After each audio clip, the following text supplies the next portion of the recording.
नमस्कार दोस्तों, मेरे नए ब्लॉग में एक बार फिर आपका स्वागत है।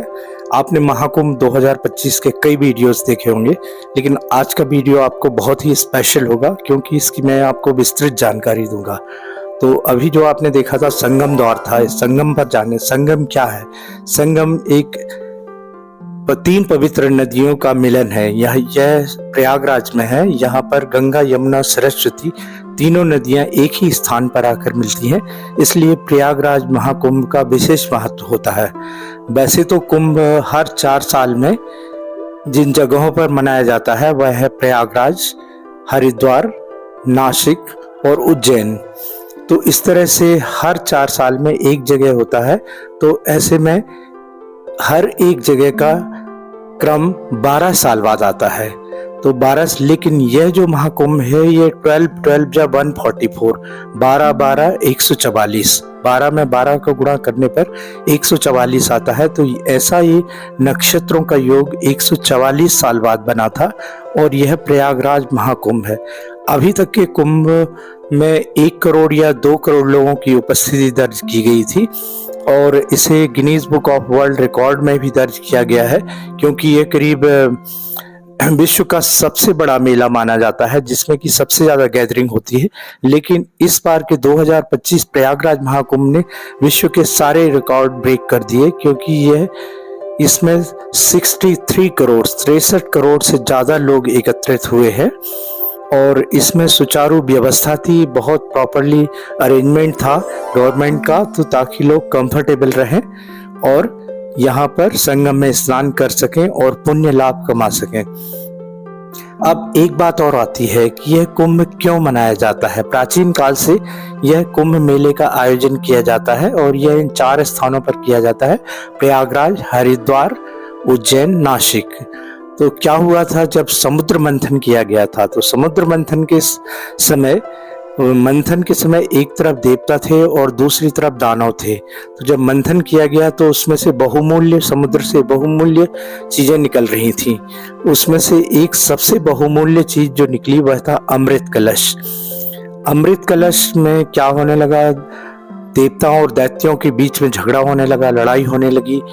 दैत्य बोलने लगे अमृत कलश तो हम लेंगे और देवता बोलने लगे हम लेंगे। बाकी जो दूसरी चीजें निकल रही थी उनमें कोई कंट्रोवर्सी नहीं थी, वह आपस में समझौता करके ले लेते थे। दानव को जो दिया जाता था वह रख लेते थे, देवताओं को जो दिया जाता था वह रख लेते थे। लेकिन अमृत कलश में दोनों के बीच ही यह इस तरह से विवाद होने लगा कि अमृत कलश तो हम रखेंगे। ऐसे में विष्णु भगवान ने अमृत कलश लेकर दौड़ लगा दी और अमृत कलश लेकर आकाश मार्ग से वह चले गए। ऐसे में दैत्य लोग उनका पीछा करने लगे तो तेजी से जब विष्णु भगवान भाग रहे थे तो उसमें से कलश में से कुछ अमृत की बूंदें छलक गईं और वह अमृत की बूंदें इन 4 स्थानों पर छलकी: प्रयागराज, हरिद्वार, नासिक और उज्जैन में। तो वह जिन नक्षत्रों में यह बूंदें छलकी थी उन नक्षत्रों का विशेष महत्व माना जाता है और उसी में महाकुंभ का आयोजन किया जाता है। तो इस तरह से इन 4 जगह नदियों का विशेष महत्व है, क्योंकि इसमें अमृत का मिश्रण हो गया है और इसमें नहाने से आपके रोग, दोष, दरिद्रता और पापों का नाश होता है। इसीलिए कुंभ में जाने पर और वहां स्नान करने पर लोग काफी महत्व देते हैं। यहाँ पर प्रयागराज में काफी दूर पैदल चलना होता था, क्योंकि जहाँ बस स्टॉप या टैक्सी स्टॉप था वहां से अंदर व्हीकल्स अलाउड नहीं थे। तो लोग देखिए आप किस तरह से पैदल चले जा रहे हैं। लेकिन उन्होंने आने और जाने का रास्ता अलग अलग रखा था, इसलिए कोई ज्यादा भीड़ दिखाई नहीं दी थी। भीड़ तो थी ही, लेकिन संगम तट पर जाने के बाद वहां पर काफी भीड़ थी। इस तरह से लोगों को अपने आप को संभालना था, अपने आप को मैनेज करना था और पुण्य लाभ कमाना था। तो यहाँ पर एक प्रयागराज में इंडिया का ये सबसे बड़ा मेला है, Guinness book of world record में दर्ज है और इसका विशेष महत्व है। लेकिन इसने 2025 महाकुंभ प्रयागराज ने पिछले जो सारे रिकॉर्ड्स ब्रेक कर दिए, क्योंकि इतनी पब्लिक की गैदरिंग अभी दुनिया में कहीं भी, किसी भी जगह, किसी भी मेले में, किसी भी फंक्शन में नहीं हुई है। तो इस अमृत जो जल में जो अमृत मिश्रित हुआ है, यहाँ इसमें स्नान करने से इसका लाभ हमें ज़रूर मिलता है, क्योंकि अमृत तो अमृत है। अमृत को कहा जाता है जो इसका पान कर लेता है वह अमर हो जाता है। तो कलयुग में एक ऐसी प्रथा तो नहीं है किसी के अमर होने की। जो यहाँ आया है वह एक दिन जाएगा भी ज़रूर, लेकिन हाँ, एक फ़ायदा ज़रूर होता है, आपके रोग दोष दूर हो जाते हैं और आपके अंदर पॉजिटिविटी क्रिएट होती है और आप अच्छा फील करते हैं। जब अच्छा फील करेंगे तो अच्छे कार्य भी करेंगे। तो इस तरह से यह यहाँ महाकुंभ में आना सार्थक हो जाता है। और दूसरा यह भी फायदा है, एक लोगों का बहुत बड़ा बिजनेस पॉइंट भी बन जाता है।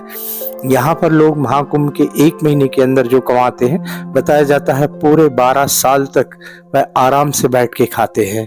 क्योंकि अभी महाकुंभ के बाद आप देखिए वहाँ पर बिल्कुल भी भीड़ नहीं है, क्योंकि पहले इतनी ज़्यादा गैदरिंग थी। छोटे से छोटा व्यापारी भी यहाँ बहुत अर्निंग कर लेता है। तो इसमें आप देखते हैं लोग ट्रैम से, छोटे हाथ गाड़ी से भी लोगों को संगम तक छोड़ते हैं। 100 रुपये, 50 रुपये, 200 रुपये में। मोटरसाइकिलिस्ट भी, आपको बाइक वाले, बाइक राइडर्स भी वहाँ तक छोड़ देते हैं। अदरवाइज पैदल चलने में भी, क्योंकि भीड़ इतनी होती है तो लोग एंजॉय करते हैं और पता ही नहीं चलता, कई किलोमीटर तक हम पैदल चले जाते हैं।